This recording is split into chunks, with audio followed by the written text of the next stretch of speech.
whatever this is, we got exposed to it.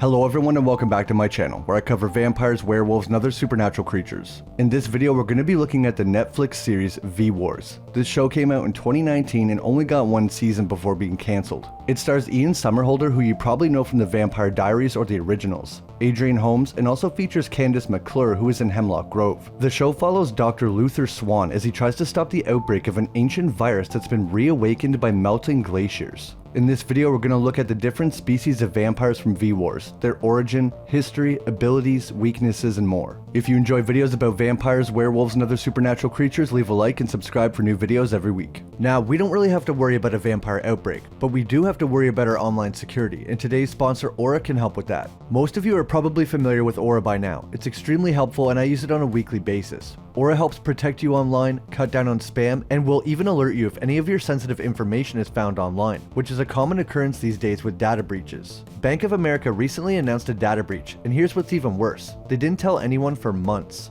On average, it takes a company 277 days to report a breach. Your personal data could have been exposed months ago and you're just hearing about it now. This isn't even the first breach Bank of America has announced this year. Last year, Citigroup and JP Morgan Chase both announced breaches. That's where today's sponsor Aura can help. Aura can alert you if they find your phone number, email, or social security number on the dark web. They'll tell you right away if anyone tries to use this information to access your credit or bank accounts. Aura provides up to $5 million in identity theft insurance should the worst case scenario happen. They also provide a bunch of other features to keep you safe online all inside one app. Aura has been a long-time sponsor of the channel and all the services they provide are extremely useful. Protect yourself now with Aura and go to my link aura.com/KoganLawlence for a 2-week free trial. That will be enough time for Aura to find out if any of your personal data has been exposed. That's aura.com/KoganLawlence or click the link in the description below. Thanks to Aura for sponsoring another video.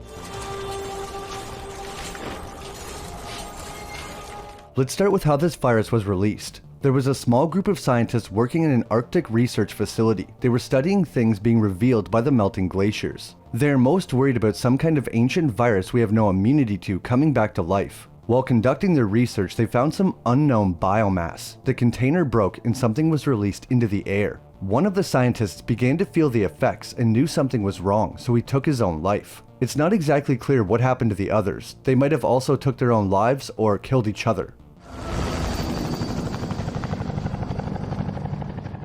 Dr. Swan and his best friend Michael Fain were sent to investigate because they haven't heard back from the research station in a while and people are getting worried. When the two arrive, they look around and find nobody there, but some blood on the floor, hinting someone may have come to a violent end. They find the broken biological container on the floor and Dr. Swan realizes it's in the air and they've been exposed. The two men return and are put into quarantine. They display symptoms like a bad cold, but nothing serious. Both Dr. Swan and Michael recovered from their sickness, but one of them was no longer the same. Dr. Swan remained just like he was before, but Michael now has heightened reflexes and a sense of smell, able to tell what their dinner was before it was even brought into the quarantine room. They are both cleared as healthy and allowed to leave quarantine, but Dr. Swan has his doubts. He thinks they should be running a lot more tests and shouldn't be released so soon, but they're allowed to go. Not long after being released, Michael attacks and kills a woman, but claims he doesn't remember and it couldn't have been him. We later find out why Michael began to show signs of vampirism, but Dr. Swan did not. It turns out this vampirism is triggered by prions. A prion disease is when abnormal prions, which are microscopic infections made of proteins, enter the body. They cause a number of incurable aggressive conditions, such as mad cow, chronic wasting disease in deer, and some equally bad things in humans that are usually related to the brain and fatal. In the case of V-Wars, it's a little more complicated than just a prion disease though. These prions don't actually give a person vampirism, it just activates it. In order for someone to turn, they need a genetic cofactor, something they eventually call the predator gene. Dr. Swan learns that a portion of the human population has the dormant genes of the vampire species. That's why Michael turned and Dr. Swan did not. The doctor didn't have the dormant predator gene, so if you're lucky like him, you just get a bad flu and then go back to being human. However, if you do have the predator gene and get this prion disease, then you turn into a vampire. Tens of thousands of years ago, or maybe longer, vampires were a parallel species of human, similar to the Denisovans or Neanderthal. We might have lived together at some point. They point out in the show there are many legends about vampires, and usually legends have to start somewhere. Dr. Swan thinks it's possible the fear of vampires might be some kind of genetic memory, something we remember from our ancestors through our DNA. So these vampires are not a supernatural curse or a new species, but an ancient one being reborn. When someone with the dormant vampire DNA comes into contact with the prions, it alters a specific gene, which is NH47, that's responsible for hereditary cardiomyopathy. One reason this condition is so dangerous is that it's very easy for it to spread. Michael Fane was patient 0, and others that simply had contact with him began to turn. He didn't even need to bite them. Someone can be turned by a bite, but just like the common cold, simple contact can spread this condition via the prions. It could even be spread through the air, considering that's how Michael and Dr. Swan were infected in the first place. After Michael Fane's return, in just a matter of weeks, there's thousands of vampires and it's spreading more and more. Let's go over the vampire's biology and what happens when someone turns. We'll use patient 0, Michael Fane, as an example. The first things that happened to Michael after his initial sickness passed was increased reflexes, smell, and hearing. Soon after, he gained a thirst for blood and increased strength. When someone is in the process of turning, they will sometimes become disoriented and attack people with no memory of the event. Michael does state that after a week or so, vampires will begin to gain control of their bloodlust, but at first, they're like a rabid animal. After being turned, this doctor no longer needed his glasses like Peter Parker, so the virus can remove some pre-existing conditions like bad sight and maybe hearing loss. A new vampire will start to look pale in appearance, and sometimes their eyes will change to a cat-like iris. Depending on the person, the full transformation will complete in a few weeks or a few days. Michael took quite a while to fully change, whereas others like his dentist turned in less than a week. Once a vampire is fully turned, they will gain the ability to transform into something that looks like a Tarkatan from Mortal Kombat. Their features become monstrous and they gain a full mouth of sharp teeth like a shark. While in this form, they are not capable of speech and gain increased strength and speed. These vampires are not undead, so they still have a heartbeat, and instead of a cold body temperature, theirs is higher. They must drink blood a few times a week to sustain themselves. After feeding, Michael said that he would be okay for 72 hours. These vampires have the ability to heal rapidly, but must feed to maintain this. When Michael hadn't fed in a while, his gunshots would not heal like normal, and another vampire informed him he must continue to feed to heal. Their digestive system physically changes in order for them to ingest blood, and they lose their ability or no longer want to consume regular food. When Michael tries to eat normal food, he complains of it tasting awful.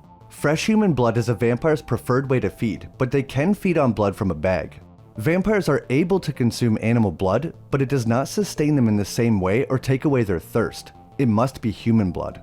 Now, there's actually two different species of vampires in V-Wars, and they feed in different ways. First, you have the Bloods, which are the vampires like Michael Fane. They have a full mouth of large fangs and have a monstrous alternate form. The other species of vampire is called Vertilac. This subspecies does not have an alternate form, and instead of a full mouth of sharp fangs, they have two large fangs like a traditional vampire. They also behave much differently than Bloods. Instead of killing their victims savagely, Vertilacs inject their victim with a toxin that acts similar to heroin. This makes their victims docile, and they even become addicted to this drug-like toxin. The Vertilacs will then continue to feed on the person for as long as possible without killing them. This allows the Vertilacs to hide their condition much better than Bloods and blend into society because they don't have to murder people all the time. The Vertilac is inspired by Slavic folklore similar to the Upir that we looked at in Hemlock Grove. Now, both these words refer to a vampire, but more than a century ago, these terms were unique and referred to specific creatures. Although in the show they look more normal than Bloods, apparently the Vertilac in folklore resemble a werewolf, being monstrous and covered in hair. In the show, Dr. Swan says the legends of the Vertilac spoke about them feeding on the same victims and biting them over and over again, similar to how they actually behave. Whether you become a Vertilac might depend on your DNA. Michael was a Blood but turned someone into a Vertilac, meaning the same prions cause both changes. Let's quickly go over all the vampire's abilities. They have increased strength and reflexes, able to easily overpower a human, a great healing ability, able to easily recover from multiple gunshots as long as they're not in the head, and heightened senses like smell, hearing, and sight. It's important to note these vampires don't have any supernatural abilities like super speed, able to dodge bullets, telepathy, or flight. They are just a parallel species to humans, no magic involved. Like I mentioned earlier, Vertilacs do have the extra ability of their toxin that makes people docile and easy to feed on. These vampires are not weak to garlic, silver, or holy objects like crosses. They are also not burned by sunlight, so the only way to kill them is enough physical trauma to overwhelm their healing abilities. Too many gunshots, decapitation, destroying the brain, or fire are good methods for killing these vampires. They can also be poisoned, as seen when someone tainted the blood supply for vampires, and this killed tens of thousands of them. There is possibly another weakness or sickness that the vampires are prone to. Because the show ended after one season, a lot of things were left unfinished. One of those things being Michael Fane developing some kind of sickness as a vampire. For some reason, he began to grow weak, limping around and losing his appetite for blood. We never find out what was going on, but it's possible some people's bodies might reject the vampire change. Or he was becoming sick with some vampire-specific illness. Like I said, this plot was never finished, but presumably more vampires would have started developing whatever Michael had. One question the show doesn't really cover is, are they immortal? There doesn't seem to be any evidence of this. However, it is possible they can live longer than a human, but there's no way to know that yet, because Michael is currently the oldest vampire we know of, and we just seen him turn.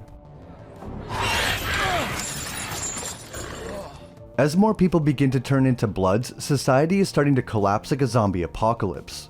The Bloods have begun to organize themselves into a group they call Blood Nation, and they make Michael their leader since he's patient zero. He only makes one actual rule, and that's no killing kids. The Bloods make a video and post it online demanding more rights for those who have been turned. Meanwhile, a rogue part of the government has started creating internment camps to hold Bloods and most likely kill them. The public is also starting to turn on the infected, and it really reminded me of the movie The Cured from 2017. In that movie, there's a zombie outbreak, but they end it by finding a cure. Most of the population is turned back into normal humans, but the public still sees them as murderers and they're treated as such. This causes them to eventually rise up because they want to be treated as equals. A very similar thing happens in V-Wars. Eventually, someone finds out how to create a blood substitute called Blood Sub with a special enzyme that will remove the vampire's thirst for blood. It seems like a great idea, and the vampires even agree to a treaty if they are provided with the blood substitute for free. Unfortunately, some people with other plans poison the blood substitute. This leads to the vampires thinking it was a setup and ruins any chances of peace for now. The vampires then start attacking humans in retaliation, and the whole country starts to fall apart as more and more people are turned every day.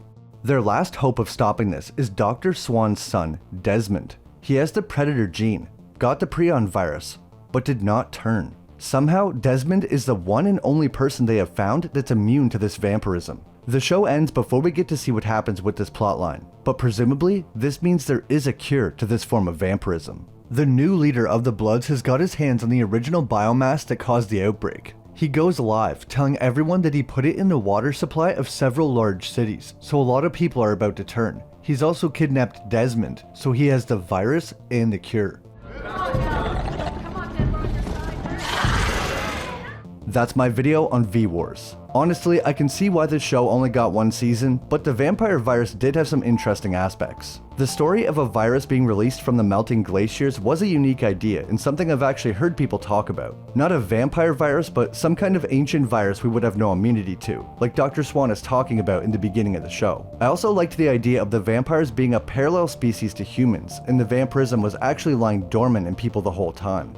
I enjoyed the different design of the vampires and that there was two different kinds of vampires, a more traditional looking Vertilac and the more crazy looking Bloods. Overall, a decent show with a unique take on the vampire virus. If there's any other movies or TV shows you want me to cover, leave them in the comments below. If you enjoyed the video, leave a like and subscribe if you haven't. It means a lot and I really appreciate it. As always, an extra shout out to all my members for supporting the channel. Thanks so much for watching, and I'll see you in the next video.